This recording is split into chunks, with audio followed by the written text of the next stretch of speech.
हाँ, तो आज हम नया पाठ पढ़ने जा रहे हैं, जिस पाठ का नाम है दान का हिसाब। बेटा, दान का मतलब क्या है? ऑफरिंग्स या डोनेशंस। देखिए, किसी की आवाज आ रही है बेटा? हाँ, ठीक है।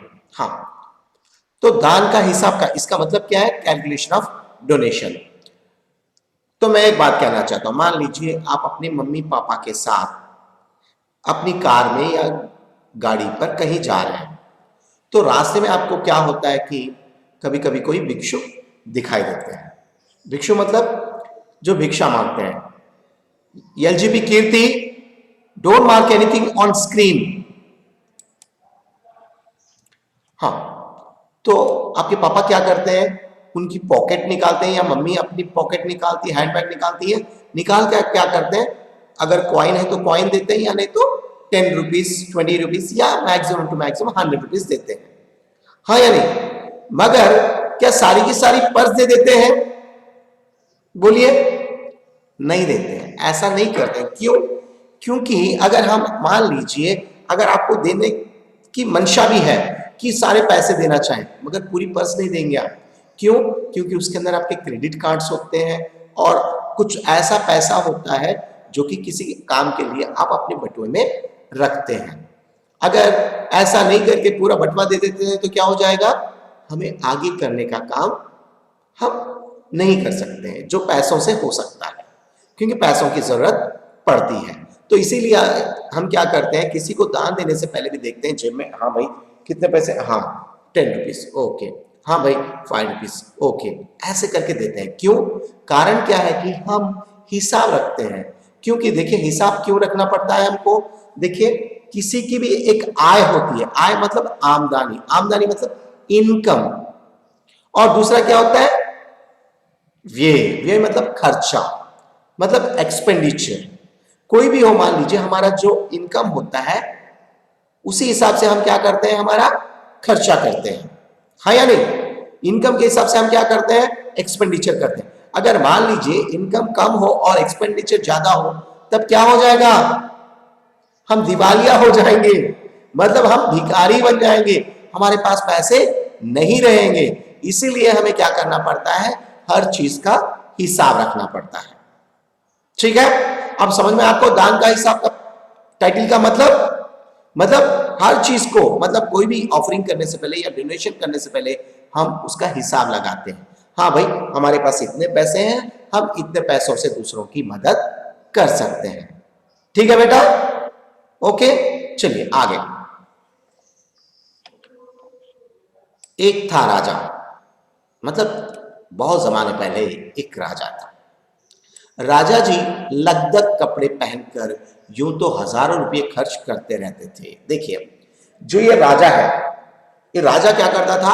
अपने कपड़ों पर, बेटा वास्तव में देखिए कपड़े किस काम आते हैं? मूलतः कपड़े हमें बाह्य वातावरण से बचाने के लिए काम आते हैं। पहले जमाने में जब आदि मानव था, जिसके पास कपड़े तक नसीब नहीं थे, केवल वो क्या करता था, जैसे पशु पक्षादि होते हैं वैसे ही वह भी रहता था।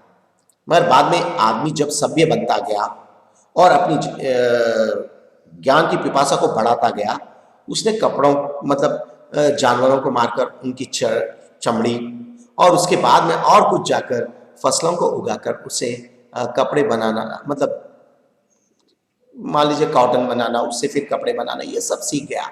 सीखने के बाद में वो क्या करने लगा? अपने शरीर को ढकने लगा। तो मगर ये क्या हो गया कि आजकल आप देखते हैं कि जो हम कपड़े पहनते हैं ये हमारा स्टेटस का सिंबल हो गया है।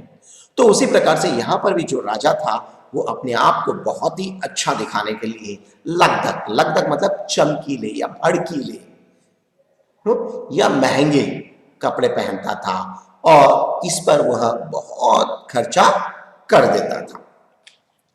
पर दान के वक्त उनकी मुट्ठी, मुट्ठी मतलब बेटा इसको मुट्ठी कहते हैं, मगर वास्तव में इसको मुट्ठी नहीं, इसका मतलब यह है कि हाथ पीछे कर लेना, मतलब दान नहीं देना। उसका मतलब मुट्ठी बंद हो जाती थी, मतलब वो दान करने के लिए हाथ नहीं खोलना। हाथ खोलना मतलब इच्छा जितना चाहे उतना देना, मुट्ठी बंद कर लेना मतलब कुछ ना देना।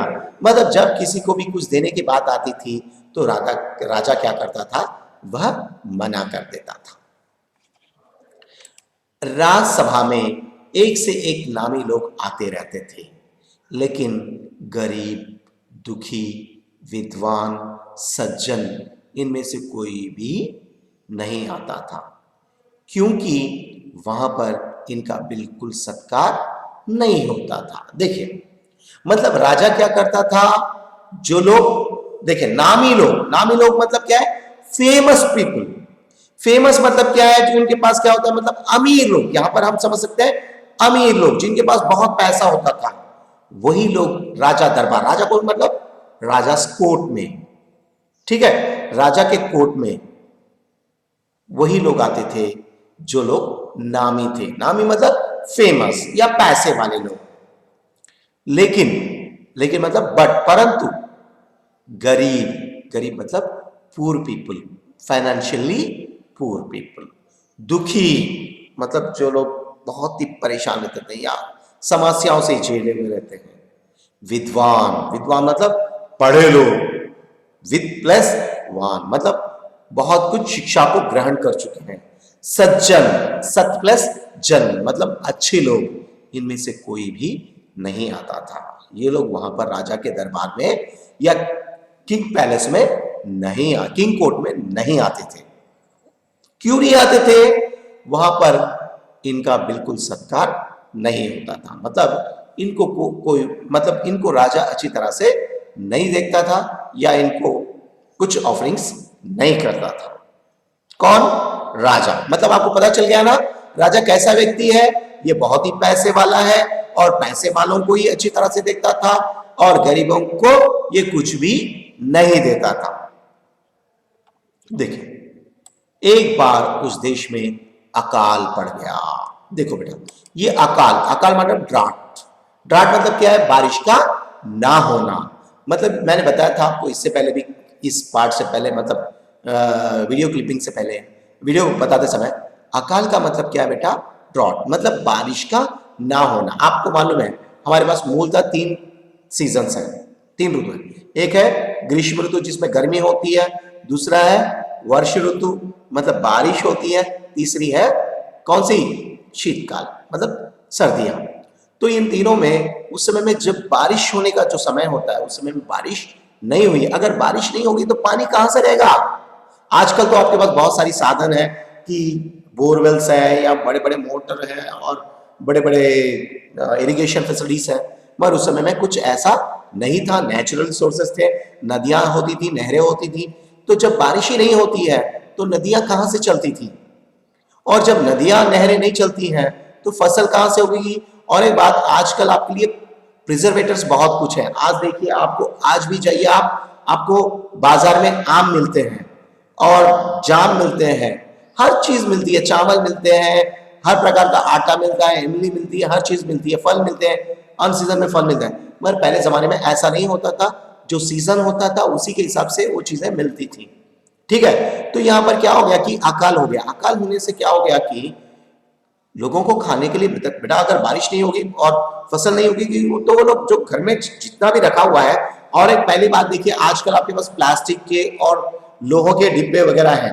पहले जमाने में ये सब थे नहीं बेटा, लकड़ियों से बनाई हुई टोकरियों में रखते थे या नहीं तो मिट्टी से बने हुए घड़ों में रखते थे। इसमें क्या होता था कि कीड़े चूहे बहुत बढ़ जाते थे, इसलिए खेती जितनी भी आती थी किसान क्या करता था, अपने घर के लिए एक साल के लिए या 6 महीनों के लिए या 3 महीनों के लिए जितनी चीजें जरूरत होती थी उतनी चीजों को अपने घर में रखता था और बाकी की चीजें दूसरी जगह पे बेच देता था। तो ऐसे में अगर अकाल पड़ गया तो उसके पास क्या होता था, 6 महीने का या 1 साल का ही सामान हुआ करता, सामग्री होती थी। और वो क्या होती थी, 6 महीने के बाद, 3 महीने के बाद में खत्म हो जाती थी और उनके पास खाने के लिए कुछ नहीं हुआ करता था। तो इसी प्रकार से क्या हुआ कि उस समय में अकाल आ गया। पूर्वी सीमा, पूर्वी मतलब क्या बेटा? पूरब। पूरब मतलब ईस्ट, ईस्टी सीमा मतलब ईस्ट की ओर जो राज्य था। मतलब कि राज्य बहुत बड़ा होता है बेटा। राज्य का मतलब आप देखिए हमारा तेलंगाना है। तेलंगाना कहां से लेकर कहां तक है? यहाँ पर कर्नाटका, महबूबनगर से लेकर कर्नाटका, आंध्र प्रदेश, महाराष्ट्र, छत्तीसगढ़, हाँ, इन सारे जिलों से, उड़ीसा इन सारी तटीय क्षेत्रों से जुड़ा हुआ है।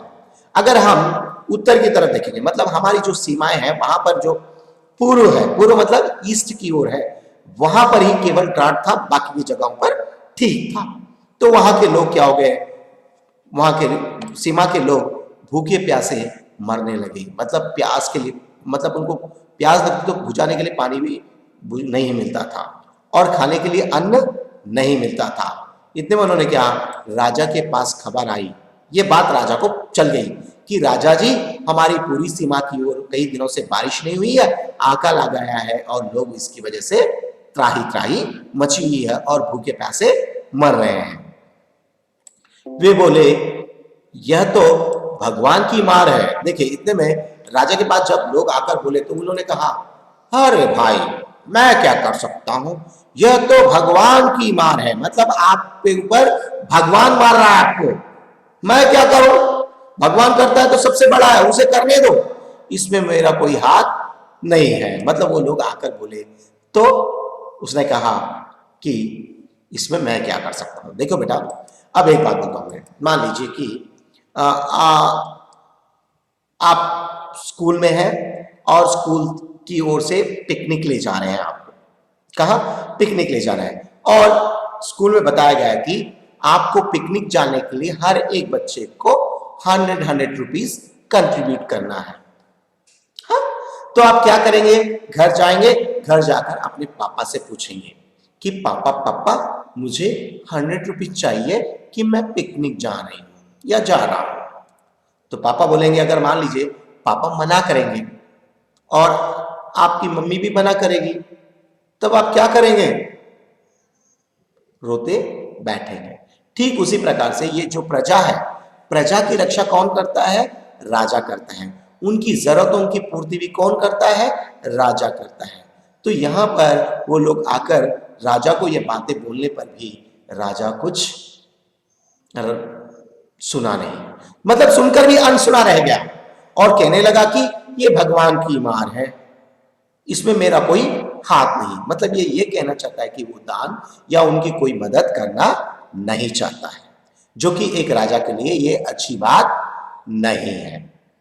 ठीक है, ओके बेटा, अब हम ये पार्ट यहीं तक पढ़ेंगे और क्योंकि समय हो गया है, दूसरे टीचर्स भी वेट कर रहे हैं, इसका आगे का पार्ट मैं आपको आगे बताऊंगा। ठीक है, ओके।